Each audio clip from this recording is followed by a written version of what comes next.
Welcome to the daily market outlook. We are about to check the chart and see what the market is offering us today.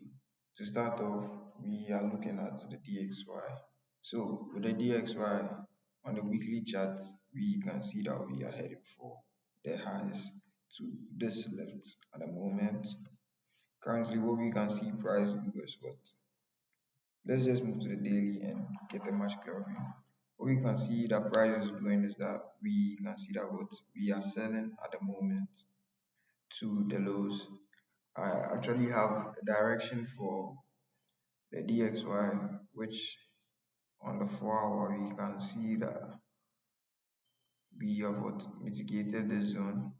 We move to the upside. We've moved to the upside, building what liquidity at the slow, or what I would say is my direction point. And from there we can see that we've got moved to the highs and we sold back down. When we sold back down, what do? We trapped these people, these buyers over here, and right now we have induced some sellers. We want to trap the sellers, and I believe we'll see a move back to the downside on the DXY. But I might be wrong, and we might see what price moves to the upside. Take out these sellers, then we see the what short move back to the low. Price coming back to this low is very crucial to the direction for the DXY.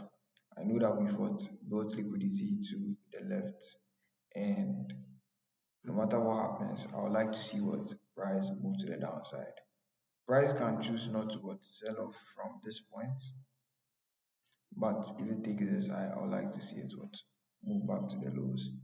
And there's also a possibility that price can what buy to the upside and cause what a break of structure at after taking out this high. But if price sells, I like to see it what go down further back to this low. But currently, I believe in what this low going and maybe this also as well. On gold, at the moment, gold when we head on to the daily time frame, we can see that what we have mitigated what this low point of price. We've taken out these buyers to our left, and from there we can see that what we've induced some sellers, and from ever since we've been what buying from the zone, and we've moved up in price a bit. Jumping to the 1 hour, we can see that we have what mitigated this zone to the upside and sold off to the lows. With the direction of what the DXY, I believe we can see what gold move back to this highs. So we just have to head on to the lower time frames and see how we are going to what see this setup come about. We can see that what we've taken out this high, we have some buyers at this point, and also at this point we can see that what there's liquidity at these lows. So we wait for it to get run and we enter a situation. We enter a trade where what it makes sense. I believe this low getting run will be the best opportunity for us to what, see the buys to the upside. So that's it for gold. On Euro USD, Euro USD, we can see this nice position that we got yesterday, also with the help of what NFP, a nice trade which I made around $21,000 on. So for Euro USD, when we start with the weekly time frame, what we can see is that what we have what trapped all these buyers to our left. We've mitigated these highs. We've seen a set of that sort taking out the slow. We are currently mitigating a zone to our left. On the daily time frame, what we can see happening is that the zone to our left is causing what price to move to the upside.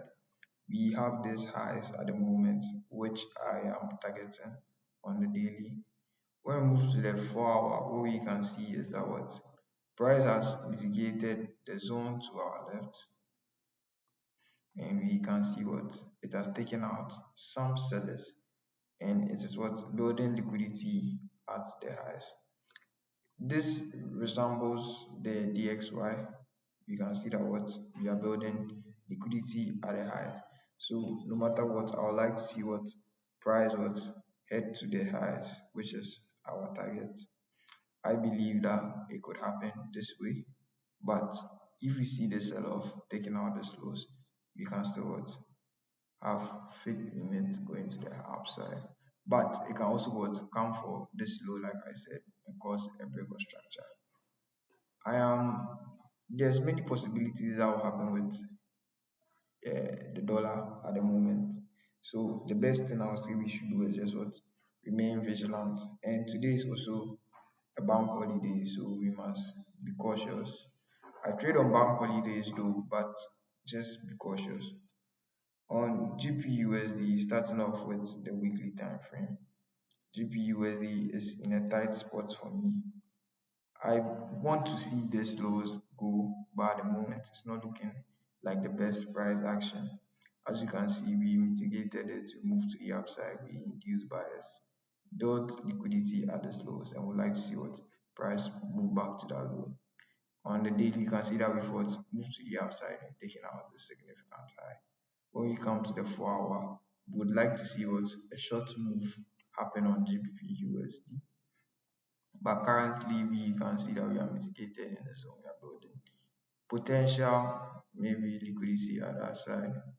So it could choose to go to the highs, or it could just continue to come to the lows and maybe to our target. But with GPUSD, it's not looking nice for me because I have this target. I don't really want to do too much. I don't want to change my direction. So I'm not be looking for longs. I want to see what the shorts back. So let's see what GPUSD will do for us. So on ADUSD, when we look at the weekly time frame, we can see that after taking out these highs and respecting this to the left, we've seen this massive sell-off. Automatically, my eyes are what drawn to this low. I would like to see this logo. We've taken out this significant low and we are respecting this low on the daily time frame. You can see we are respecting that low. From there, we've seen what price move to the upside, trapping some sellers and inducing buyers at the moment. So I would like to see buyers get trapped, then I take my buys to this high. Currently, we have mitigated this wick to the left, and what I would like to see is what a high probability setup. So maybe some longs taken out to this high, a trap of sellers. Then I'll look forward a trade at this point back to the highs. Today's bank holiday, once again, so price action might be slow. You just keep that in mind. On the USD card, starting off with the weekly, I'm really interested in USD card. We can see that what we've taken out this high, we've moved to the highs a little. From there, we are what respecting this high to our left. My direction on this pair has been changing quite a lot, but I think this is what is happening. We have respected this high, we've moved to the downside, moved to the upside, built liquidity what at this low, built liquidity at this low. We finally taken it out and we've what mitigated this price action. When we move to the 4 hour, we can see that what price has what moved to the upside, trapping some people, and we've come all the way to the downside, what building liquidity at the lows. I believe we can see USD card what sell off to this low, but we have to be cautious with this low because it is also an area of what is a significant low which can cause a reversal maybe and take us out or close us at break even. But I believe we should see what this low to our left go. For USD JPY, I'll start with the daily. I'll start with the weekly. We can see that we've taken out this high and we've seen this sell off, and we can see we are mitigated with this price action. At the moment, what we can see on USD JPY is that what we are respecting this low to the left side. If we watch the lows really carefully, like zoom into it, we can see that what we have not taken out that low, and there's a potential trade possibility, a very very easy trade, I would say, that was on USD JPY. So people that don't trade on markets on bank holidays miss out this simple trades. So on USD JPY, so since we mitigated this price what move to the upside, trap what sellers, induce buyers, and we saw what that sell off happened, trapping this low. So we have built what liquidity at this low, and I believe we can see what price what head back down to the low. So that's my plan for USD JPY. Catch you next week. Bye.